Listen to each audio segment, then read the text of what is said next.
Sir TDP, Janasena, BJP ఈ కూటమి గురించి ఒక వార్తొస్తుంది. ఏంటంటే బీజేపీ పొత్తుకు ఇన్ని రోజులు కొంచెం కొంచెం గ్యాప్ ఇచ్చింది పొత్తు కుదుర్చుకోవడానికి. అలాగే ఇప్పుడు ఆ పొత్తు కుదరడానికి జగనే సాయం చేశాడు, జగనే ఈ పొత్తును కలిపారు అని చెప్పేసి ఒక ఇంటర్నల్‌గా ఒక వార్తొస్తుంది.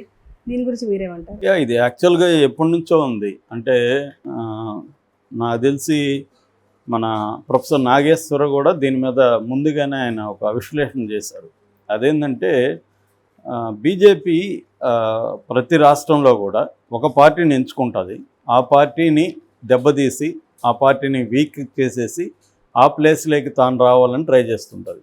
ఈ పని ఎనిమిలాగా ఎంటర్ అవుతుంది, ఫ్రెండ్ లాగా కూడా ఎంటర్ అవుతుంది అని ఆయన ఎగ్జాంపుల్స్ కూడా చాలా రాష్ట్రాల్లో బీజేపీ ఎలా చేస్తుందో కూడా చెప్పుకుంటూ వచ్చారు. అంటే ఫర్ ఎగ్జాంపుల్ తమిళనాడు ఏఐడిఎంకేతో ఫ్రెండ్లీగానే ఉంటూనే వాళ్ళని చీల్చి బలహీనపరిచింది. ఆ ఏఐడిఎంకి ఉన్న బేస్ని తను ఆక్యుపై చేయడం అనేది స్టార్ట్ చేసింది. ఇది బీజేపీ ప్రతి చోట చేస్తుంది. అలాగా ముందు నుంచి కూడా బీజేపీ క్లియర్గా తెలుగుదేశాన్నే టార్గెట్ చేస్తుంది, తెలుగుదేశాన్నే వీక్ చేయాలని ట్రై చేస్తుంది. అందుకని తెలుగుదేశం నుంచి చంద్రబాబు 4 ఎంపీలను పంపించిన చంద్రబాబు 2019 తర్వాత ఎప్పుడు కూడా బీజేపీని ఎక్కడా కూడా విమర్శించలేదు, పైగా పూడుతూనే ఉన్నాడు ఎక్కువ వీలైనంత చోట్ల. అయినప్పటికీ కూడా కంప్లీట్గా జగన్కి సపోర్ట్గానే నిలిచింది అన్ని విషయాల్లో. సో అమరావతి విషయంలో కావచ్చు, అప్పులు ఇవ్వడంలో కావచ్చు, అనేక జగన్ మీద ఉన్న పర్సనల్గా ఉన్న 18 కేసులు కావచ్చు, వీటి అన్ని విషయాల్లో కూడా జగన్కి 100% సపోర్టివ్ నిలిచింది. దానికి ఒక కారణం ఏం చెప్తారంటే రాజ్యసభలో బీజేపీకి సొంత మెజార్టీ లేదు కాబట్టి జగన్కి రాజ్యసభలో కొంత బలం ఉంది కాబట్టి బిల్లులు పాస్ కోసం ఇతని దగ్గర నుంచి హెల్ప్ తీసుకున్నారు.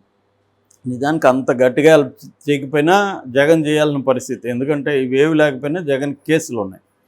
బీజేపీ గట్టిగా అనుకుంటే నా రెండో రోజే జైలుకి వెళ్ళి కూర్చోవాల్సి వస్తుంది, ఎందుకంటే 10 ఏళ్ళుగా బెయిల్ మీద ఉన్నాడు.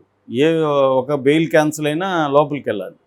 సో ఇటువంటి నిజానికి జగన్ అధికారంలోకి వచ్చిన తర్వాత జైలుకి వెళ్తాడని ఈనాడు కానీ జ్యోతి కానీ విపరీతంగా రాసాయి, త్వరలో జైలుకి అని. అది కొంత అప్పుడు అలా రాయడానికి కూడా నేపథ్యం ఉంది. అంటే మోడీ జగన్ని దెబ్బకొట్టాలని ఆలోచిస్తున్నాడు, వీక్ చేసి చేద్దాం అనుకుంటున్నారు కూడా అన్నారు. అందుకని జగన్ కూడా భారతిరెడ్డికి సీనియర్ ఐపీఎస్ ఆఫీసర్ ద్వారా ట్రైనింగ్ ఇస్తున్నాడని, ఒకవేళ తాను జైల్లో ఉంటే భారతిరెడ్డిని సీఎంగా చేసి తాను జైలు నుంచి గవర్నమెంట్ని నడుపుదామన్న ప్లాన్స్ కూడా ఉన్నాయనేది కూడా చాలా విశ్వసనీయ వర్గాల ద్వారా కూడా తెలిసింది అప్పుడు మనకి. సో ఇటువంటి కాంటెక్స్ట్లో జగన్ ఎందుకు వాళ్ళు ఏమీ కదపకుండా అతన్ని జాగ్రత్తగా చూసుకుంటూ వచ్చారు. ఇప్పుడు సడన్గా ఎందుకు తెలుగుదేశంతో పొత్తులు పెట్టుకున్నారు? చివరికి జగన్ చంద్రబాబుని అరెస్ట్ చేయడం వెనక కూడా బీజేపీ ఉందన్న వాదనలు కూడా అందరికి వినిపించాయి. తెలుగుదేశంలో ఓపెన్గా కూడా చెప్పారు, ఒకవేళ బీజేపీ కానీ ఆపదలుచుకుంటే జగన్ని వద్దు అంటే జగన్ అరెస్ట్ చేసే స్థాయి లేదు, అయినా చంద్రబాబు అరెస్ట్ వెనక బీజేపీ ఉంది. సో అటువంటి బీజేపీతో చంద్రబాబు ఎందుకు పొత్తు పెట్టుకుంటున్నాడు అనేదానికి లాజిక్ ఉంది. ఎందుకంటే చంద్రబాబుకి బీజేపీ లాంటి ఒక సెంట్రల్ గవర్నమెంట్ ఉన్న పార్టీ, నడుపుతున్న పార్టీ అండదండ లేకపోతే జగన్తో ఢీకొనలేమనేది చంద్రబాబుకు ఉండే భయాలు, అది వాస్తవం. కానీ బీజేపీకి ఎందుకు చంద్రబాబుతో పొత్తు పెట్టుకోవాలన్న పరిస్థితి ఏర్పడింది అనేది ఒక పెద్ద క్వశ్చన్. రెండో ప్రశ్న, మోడీ క్యారెక్టర్ ఏంటంటే, మోడీ ఎవరినైనా ఒకసారి కక్ష పెట్టుకున్నాడంటే, పగ పెట్టుకున్నాడంటే ఆ వ్యక్తిని జీవితాంతం మర్చిపోడు, ఆ వ్యక్తిని దూరం పెడతాడు. దీని మీద వినోద్ కే జోస్ అని ఒక జర్నలిస్ట్ ఉన్నాడు, సీనియర్ జర్నలిస్ట్. ఆయన ద కారవాన్ పత్రికలో ఒక డీటెయిల్డ్ వ్యాసం రాశాడు, the rise of Narendra Modi. ఆ వ్యాసం అది తెలుగులో కూడా ప్రజాశక్తి వాళ్ళు మోడీ కథ అని ఒక బుక్లెట్ వేశారు. ఇందులో ఆయన ఏం చెప్తాడు, నేను మొత్తం చదివాను. ఈయన ఏం చెప్తాడు, ఆయన వినోద్ ఏం చెప్తారంటే, మోడీ క్యారెక్టర్ ఆయన దగ్గరుండి రీసెర్చ్ చేసి రాశాడు. ఎక్కడ గుజరాత్లో సీఎం కాకముందు నుంచి, అంటే చిన్నప్పుడు వాళ్ళ నాన్న టీ షాప్ నడిపేవాడు, అక్కడ నుంచి తను కూడా టీ షాప్ నడిపాడు మోడీ కూడా. అక్కడ నుంచి కూడా అతను మొత్తం ట్రేస్ చేసుకుంటూ వచ్చాడు మోడీ మూలాలు ఏంటి, మోడీ ఎలా ఎదుగుదల. ఎందుకంటే చిన్నప్పటి నుంచి కూడా మోడీ ఆర్ఎస్ఎస్లో పనిచేశాడు.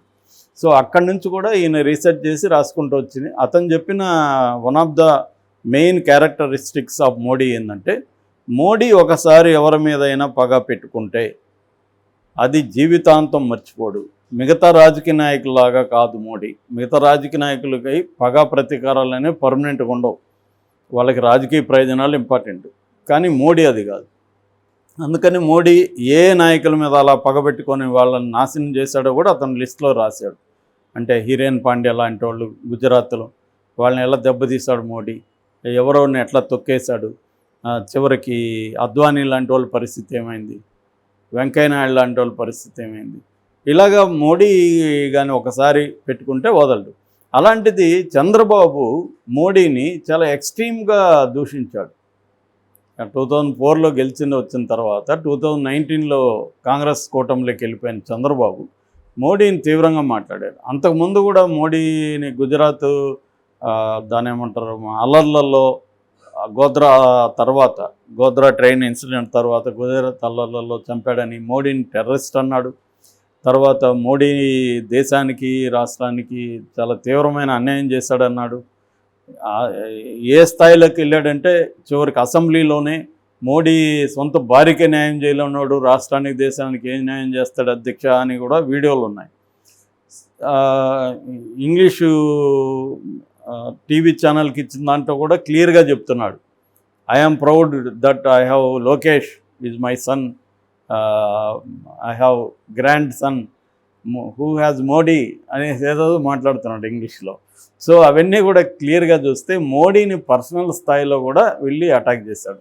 అట్లాగే అమిత్ షా తిరుపతికి వచ్చినప్పుడు కూడా రాళ్ళు వేశాడు. సో ఈ స్థాయిలో చంద్రబాబు అటాక్ చేసినా కూడా మోడీ అవమానాలంతా మర్చిపోయి చంద్రబాబుతో పొత్తెందుకు పెట్టుకున్నాడు. ఇదే ప్రశ్న ఈరోజు మార్నింగే చూసాను నేను. ద ప్రింట్ అనే ఒక మ్యాగజైన్ అండ్ యూట్యూబ్ ఛానల్ ఉంది, వాళ్ళు సేమ్ ఇదే ప్రశ్న వాళ్ళు లేవదీశారు. మోడీ అవమానాలంతా భరించి ఎందుకు పొత్తు పెట్టుకున్నాడు అని అడుగుతున్నారు వాళ్ళు కూడా. సో ఇక్కడ వాళ్ళైతే విశ్లేషణ చేయలేదు, ఎందుకు పెట్టుకున్నారో వాళ్ళు చెప్పట్లేదు, కానీ వాళ్ళకి బేసిక్ క్వశ్చన్ అయితే వాళ్ళు కూడా అడుగుతున్నారు. అలాగా మోడీ ఎందుకు పెట్టుకున్నారంటే మోడీకి 400 టార్గెట్ పెట్టుకున్నారు కాబట్టి దేశవ్యాప్తంగా, సౌత్ ఇండియాలో బలహీనం కాబట్టి, సౌత్ ఇండియాలో 50 నుంచి 70 సీట్ల టార్గెట్ పెట్టుకున్నారు కాబట్టి, సౌత్ ఇండియాలో ఇప్పుడు చంద్రబాబుతో పొత్తు పెట్టుకుంటే అక్కడ ఒక 5-6 వస్తాయని మోడీ అనుకున్నాడనేది చెప్తారు లాజిక్. కానీ అది అబద్ధం. ఎందుకంటే ఆంధ్రప్రదేశ్లో 25కి 25 మోడీ అకౌంట్లోనే ఉంటాయి. 25 పార్లమెంటు సీట్లు ఎవరు గెలిచినా, చంద్రబాబు గెలిచినా జగన్ గెలిచినా మోడీ అకౌంట్లో నుంచి పోవు. అలా కాబట్టి మోడీకి ఏదో అక్కడొచ్చే ఇప్పుడు 6 ఇచ్చారు, 6లో మోడీకి ఎన్ని వస్తాయి, 3-4 వస్తాయి అనుకుందాం. అవి పెద్ద లెక్కలేదు ఆయన, ఎందుకంటే జగన్కి ఎన్ని వచ్చినా అవి తన అకౌంట్లోనే ఉంటాయి. కాబట్టి మోడీకి ఏ రకమైన ఇబ్బంది లేదు. కాబట్టి మోడీ ఎందుకు పెట్టుకున్నాడంటే, ఒక వెర్షన్ ఇప్పుడు ఏం బయటకు వస్తుందంటే, జగన్ మోడీ కలిసి ప్లాన్ వేశారు, చంద్రబాబుని ఓడించి చంద్రబాబుని తొక్కేయడం కోసమే చంద్రబాబుతో పొత్తు పెట్టుకున్నాడు మోడీ. ఇదేదో చంద్రబాబు మీద ప్రేమతోనో లేకపోతే తన అవమానాలు మర్చిపోయి పెట్టుకోవాలి, చంద్రబాబు మీద కోపంతోనే పొత్తు పెట్టుకున్నారు. పొత్తు పెట్టుకోవడం వల్ల ఏం జరగచ్చు అంటే ఎక్కువ సీట్లు డిమాండ్ చేయడం. 10 అసెంబ్లీ అనేది మోడీకి ఏ రకంగానూ న్యాయం కాదు. 10 పోయినట్టే కదా ఇప్పుడు చంద్రబాబుకి. 10 అనేది వాళ్ళకి వచ్చింది ఎంత, 0.84% 2019లో, నోటా కంటే తక్కువ. 0.84% వచ్చిన బీజేపీకి 10 అసెంబ్లీ సీట్లు ఇవ్వడం ఏంటి? కాబట్టి ఈ ఖచ్చితంగా చంద్రబాబుని ఆ రకంగా దెబ్బతీయడం. రెండవది, పొత్తు పెట్టుకోవడం వల్ల, బీజేపీ పొత్తు పెట్టుకోవడం వల్ల బీజేపీ పట్ల ఆంధ్రప్రదేశ్ ప్రజల్లో వ్యతిరేకత ఉంది. ముఖ్యంగా ముస్లిం పాపులేషన్లో తీవ్ర వ్యతిరేకత ఉంది. ఇప్పుడు సిఏఏ కూడా బయటకు వచ్చింది.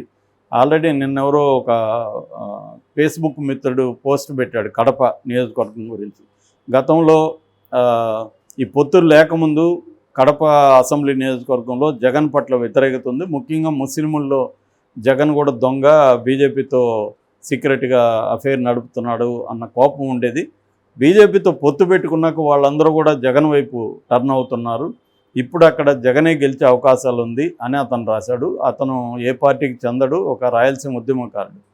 అంటే క్లియర్గా మదనపల్లి కావచ్చు, పీలేరు కావచ్చు, చిత్తూరు జిల్లాలో నంద్యాల కావచ్చు, ఆళ్లగడ్డ కావచ్చు, ఇటు కడప జిల్లా కావచ్చు, కొంత నెల్లూరు వరకు కావచ్చు, ఇక్కడంతా కూడా దాదాపు ముస్లింల పాపులేషన్ గణనీయంగా ఉంది. అట్లాగే క్రిస్టియన్ పాపులేషన్, క్రిస్టియన్ ట్రెడిషనల్గా 70 to 80% జగన్కే ఉండొచ్చు. కానీ ఇప్పుడు కొంత అసంతృప్తి వాళ్ళు కూడా అటు వెళ్ళిపోతారు. అటు ఇటు కొద్దిగా జగన్ పట్ల అసంతృప్తితో ఉండి వీడేంది మనకే ఏమి చేయట్లేదే అన్న కోపం రెడ్డి సెక్షన్లోనూ, వైసీపీలోనే కొంతమంది కింది స్థాయి నాయకుల్లోనూ కూడా ఉంది. ఇప్పుడు వాళ్ళందరూ కూడా అటు పోలరై వద్దులే జగనే బెటరు, ఇటు పోతే మళ్ళీ మోడీనే తగులుతున్నాడు అక్కడ, దీనికంటే ఇదే బెటర్లే అని. అంటే పెద్ద శత్రువు చిన్న శత్రువు అనుకున్నప్పుడు పెద్ద శత్రువు వద్దులే వీడే మేలు, వీడు 2 దెబ్బలు కొడతాడు, అక్కడ పోతే 10 దెబ్బలు పడతాయి అన్న యాంగిల్లో అటు వెళ్ళిపోతున్నారు అనేది ఇప్పుడు ఒక విశ్లేషణ.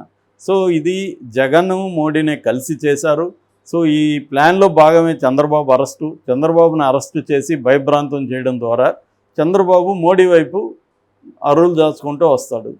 సో అలాగా వీళ్ళే దాన్ని మలయడం అంటారు, మన వైపు మలేసుకుంటూ రావడం. సో అలాగా వీరప్పని అలాగే పట్టుకున్నారు. ఆపరేషన్ కక్కూన్లో వీరప్పని ఏం చేశారంటే తిక్కు ఫారెస్ట్లో ఉంటే ఎస్టీఎఫ్ వాళ్ళు పోయి అటాక్ చేశారు. సో వీరప్పను మెల్లమెల్లగా తిన్ను ఫారెస్ట్ వైపుకి తీసుకొచ్చారు.